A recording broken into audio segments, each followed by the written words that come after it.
First round pa lang, sinuplak na ang witness ng prosecution na si Attorney Wamil ng COA ni Presiding Officer Senator Chis Escudero at binasag siya ng mga senator judges.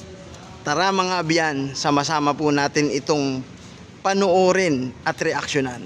Before recognizing Senator Judge Soto, Attorney Wamil, just on the point of Senator Judge Marcos, to clarify, the decision of COA with respect to any appeal is final, is executory but not final even if it is appealed before the Supreme Court, correct? With respect to the obligation to restitute po, kahit magkaroon ng pendency ng petition for... Attorney Wamil, listen to the question, please. Okay, It is, Your Honor. unless a TRO is issued by the Supreme Court, it is executory but the decision is not yet final. Would that be correct? Yung decision po, final na, Your Honor. Kasi, Inappeal nga sa Supreme Court, paano magiging final? Ikaw naman. A decision of the COA executory na po, Your appealed to Honor. the Supreme Court is executory unless a TRO is issued but is not yet final. Yes po, Your Honor. That is a correct statement. Opo. Thank you. Unless a question is thrown at you by a senator judge, so that you can relax. It goes for both parties. Thank you, Your Honor. Thank you, Your Next to interpolate, Senator Judge Padilla. You may proceed when you're ready, sir. You have 2 minutes. Maraming salamat po, Ginoong tagapamahal ng hukom. Meron lang po ako mga tanong. Maiksi lang po ito. Saan po kayo pinanganak? Sa Nueva Ecija po, Your Honor. Nueva Ecija. Opo. Saan po kayo nakatira ngayon? Sa Manila po. Manila. Saan po kayo nag-aral? Central Luzon State University po, ng accountancy, and then Saan Arellano po, University ng Juris Doctor po. Okay. Saan po kayo nakaikot na sa bansa natin? Nakaikot na po ba kayo ng Mindanao, sa Bicol? Marami na po akong naikutan, hindi ko na po maalala lahat, Your Honor. Opo. Kayo po ba yung nakarating na sa BARM? Yes po, Your Honor. Opo. Saan po sa BARM? Sa Sulu? Sa Basilan? Maguindanao? Hindi niyo po matandaan? Hindi Mauubos ko po po yung oras ko. matandaan, Your Honor, kung saan. Bicol po. Nakaikot na po kayo sa Bicol? Yes po, Your Honor. Saan po sa Bicol? Sa Camarines Norte? Sa Camarines Sur po. Sur? Sa Norte, hindi pa po. Hindi ko po maalala kung... Nakaikot na po kayo sa mga bundok? Saan po, Your Honor? Mga bundok? Yes po, Your Honor. Nakita niyo na po ba ang pangangailangan ng mga tao sa malayong lugar? Katulad ng gamot? Katulad po ng pagkain? Wala naman po akong na-observe, Your Honor. Ayun, wala. Hindi po kayo exposed. Exposed po ba kayo sa threat ng terrorism sa bansa natin? Nabalitaan niyo po ba ang ISIS, ang NPA, ang Abu Sayyaf? Exposed po ba kayo doon sa mga balita? Sa news po, may Sa mga news. nabalitaan po ako, Your Honor. Opo. Alam niyo po ba na kung gaano nakagrabe ang terrorism?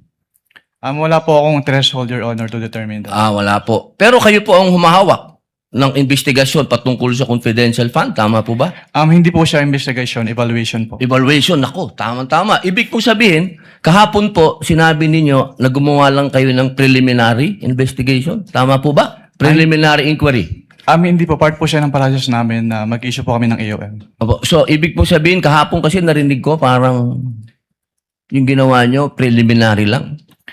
Yung AOM po, preliminary lang. Opo. Hindi po yun konklusyon. Kung ang tinutukoy niyo po ay yung...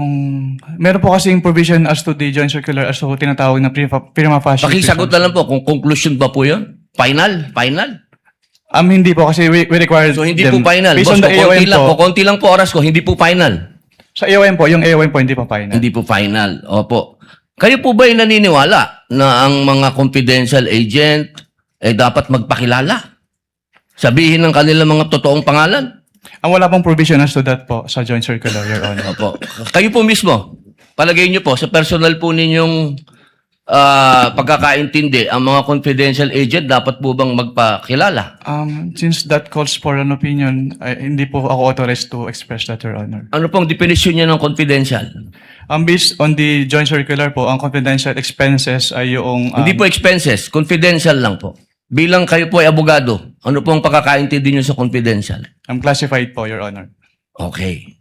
Boss, sa next na lang po akong round. Thank you, Senator Salamat Judge po. Padilla. You may avail of the second round. Next would be Senator Judge Marcos. You are recognized, ma'am. You may proceed when you're ready. You have 2 minutes. Thank you very much, Presiding Judge. Okay, kanina sinabi mo na hindi ka umabot doon sa notice of disallowance pero andun pa rin sa ICBAO nung na-release yung notice of suspension, di ba? Yes po, Your Honor. Okay. So, doon sa notice of suspension, katulad ng disallowance, nasabi mo, kahit wala ka na ron, you were made aware kasi nabalitaan mo, pinagbawal ba ng COA yung mga confidential expenses dahil peke o fictitious, gawa-gawa lang yung mga AR? Anong pong notice yung tinutukoy niya po, Your Honor? Doon sa mga AR ng OVP, meron bang sinabi na gawa-gawa lang, hindi tunay, peke? Dahil hindi po yan yung focus ng audit namin, wala po kaming basis para magkaroon ng findings po doon sa mga sinasabi niyo. So ang sagot, no. Walang sinasabi na fictitious yung AR. At doon sa AOM, pati sa suspension, ganun na rin sa ND, sinabi ba ng COA na yung AR and documentary evidence of payments, yung DEP, peke, falsipikado, huwad? Since hindi po yan yung focus ng audit po namin, wala po kaming findings about that, Your Honor. Sinabi ba doon na falsipikado yung DEP at saka yung AR? Na it was forged, kumbaga? Wala pong ganong findings, Your Honor. Wala rin, di ba? At doon sa mga pangalan ng mga recipient ng award, tama ba ako sa pagkaintindi na hindi rin sinita ng COA yung mga kakaibang pangalan tulad ng Mary Grace Piatos, Andy Lim, etc. Ang sinabi at binanggit talaga ng COA ay yung mga datos na hindi tumutugma. Tama ba? Since what we did is compliance audit po at wala namang provision yung circular as to the use of aliases, yes po, wala po kaming findings Kasi about that. sabi mo nga, neither allowed nor prohibited. Tama po. So, doon sa AOM at sa notice of suspension, the names of these reward recipients was never raised by COA. Di ba? Yes po. Tama. Dahil nangyayari talaga na kakaibang pangalan ang binibigay kapag confidential or intelligence fund. Kaya isa pang tanong ko, dun sa notice of suspension, pati na rin sa ND, ang pagkaintindi natin, final ba ito o hindi? Kapag sinabi po kasing notice of disallowance under the joint circular, meron na pong obligation to restitute agad. Tama, final siya sa COA. Pero kahit ang desisyon ng COA, pwedeng dalhin sa Supreme Court para maging pinal na pinal. Di po ba? I-clarify ko lang po, kapag dumating na po kasi sa Supreme Court, ang tanging ground na lang po dyan ay grave abuse of discretion amounting to lack or excess of jurisdiction. So wala na pong kinalaman po yung factual matters. Ganun nga, talaga naman na matters of fact, hindi naman rin na-raise sa Supreme Court, tama ka doon. Pero hindi pinal. Pwedeng dalhin sa Korte Suprema. At no point are these final. I-clarify ko lang po, yung decision po ng COA to restitute ay hindi po apektado nung pag-file sa Supreme Court. So, kahit mag-file po sila ng petition for certiorari sa Supreme Court, kailangan na po nilang ibalik kaagad. Kasi yung pendency po ng petition for certiorari, hindi po niya na-stay yung obligation to Naintindihan restitute. natin yon, pero hindi pa tapos ang kaso. Pwede pang dalhin sa Korte Suprema, hindi po ba? At saka dun sa notice of suspension, balikan ko lang, was there a finding na ginamit sa pansarili yung mga confidential funds ng OVP? That is a presumption po under joint circular. Misappropriated ba yun? Kindly wrap up. That is a presumption Senator Judge po. Marcos. Hindi po kailangan directly sabihin kasi nagkaroon po ng presumption. Pero hindi sinabi. Sa madaling sabi, Pero dahil wala presumption talagang po siya, hindi po siya kailangan sabihin, Your Honor. Naintindihan ko, pero wala doon. Is there a COA finding na ninakaw ang confidential funds doon sa various AOMs and notice? Meron bang sinasabi doon na ninakaw? It was stolen? There is a prima facie evidence na nagamit po siya for personal use or benefit under the joint circular. Kaya nga. Kindly wrap up, Senator Judge Marcos. Yes, You're gonna bail of I round am two. done, but I have questions kung may second round. There will be a round two, and I will register you, Senator Judge Marcos. Thank you. Senator Judge Ejercito is recognized. You may proceed, sir. And when you're ready, and you have 2 minutes. Yes, thank you, Mr. Presiding Officer. Siguro dagdagan ko na lang din nun. Ito tayo tinatanong na rin yung tungkol doon sa mga paggamit ng mga alias sa ating mga senator judges. No? Dahil alam naman natin na kinakailangan din na lehitimong may pangangailangan na protektahan. No? Dahil nga confidential itong mga information. Ang sa ilalim ng Joint Circular number 2015-0, paano dapat maprotektahan ang pagkakakilanlan ng mga confidential informant? Wala pong provision as to that, Your Honor. Kasi yung, wala po namang requirement yung circular as to the, pwede po ulit po ng tanong, sorry. Well, yung hindi kasi parang alam naman natin, no, dahil lalo na sa mga intelligence at saka yung mga activities, mga confi, ginagamit yung mga alias, no, nabanggit nyo rin kanina. Hindi ba pwedeng gamitin na lang, halimbawa, John Does, Jane Does, o Juan de la Cruz kasi alam naman natin na binambibilit, reward for information na syempre pinoproteksyonan din natin yung mga pinoproteksyon ng mga agencies yung identity no ng mga informants. Ang masasabi ko lang po, Your Honor, wala naman pong provision as to the joint circular sa use ng aliases kasi silent po yung joint circular. So tanggap yun. Halimbawa nakita niyong medyo parang kahit yung mga pangalan mukhang alias lang ay tinatanggap dahil pag-intelligence gathering. We base lang po dun sa document submitted to us. So, kung wala pong naka-indicate dun sa document submitted to us na alias po yon, hindi po namin malalaman, Your Honor. Tapos meron ding dapat may coordination paggamit ng intelligence or confidential fund. May coordination with law enforcement agencies, tama po ba? Yes po, based on the joint circular po, Your Honor. So, doon po, tanong ko lang po, meron po bang o may nakita po ba kayong naganap na coordination with the agencies, no? Of course, yung PNP, PAP, PDEA at iba pa, NBI na ginawa ang halimbawa OVP in this case sa kanilang paggamit ng confidential funds para sa sinasabi nilang confidential programs. Based on the documents submitted po sa ICPA, wala po, Your Honor.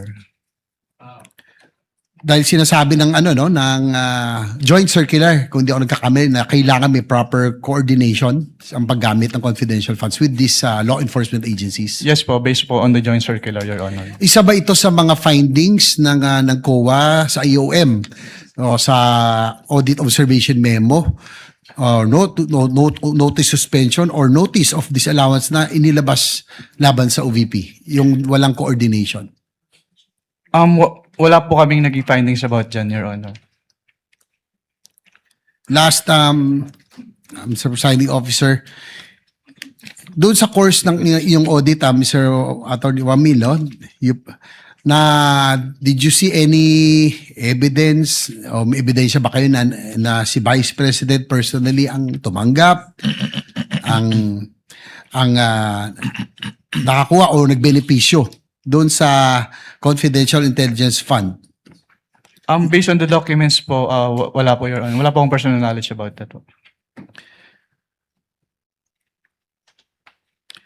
So para sa record, for the record, just last point, Mr. Presiding Officer, sa pagkakaroon o kawalan ng ebidensyang nagpakita ng personal na pagtamanggap na kinabang ba ang isang opisyal ng pamahalaan sa pondong bayan ay sapat na?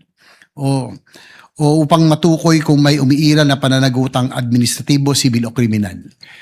Under the joint circular po kasi, since si OBP po, si head of the agency po yung may responsibility to oversee kung paano gamitin yung confidential fund and to ensure yung compliance nila dun sa joint circular, then accountable person din po si head of the agency, Your Honor.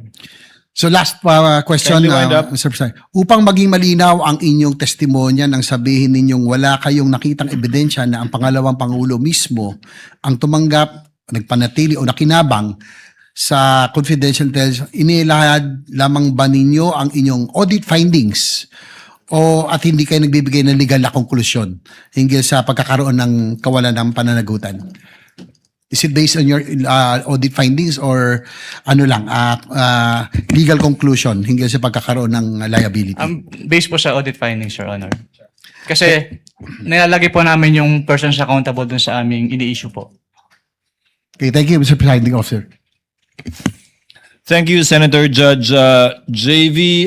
Before recognizing Senator Judge Soto, Attorney Wamil, just on the point of Senator Judge Marcos, to clarify, the decision of COA with respect to any appeal is final, is executory but not final even if it is appealed before the Supreme Court, correct? With respect to the obligation to restitute po, kahit magkaroon ng pendency ng petition for Attorney certiorari- Wamil, listen to the question, please. Okay, It is, Your Honor.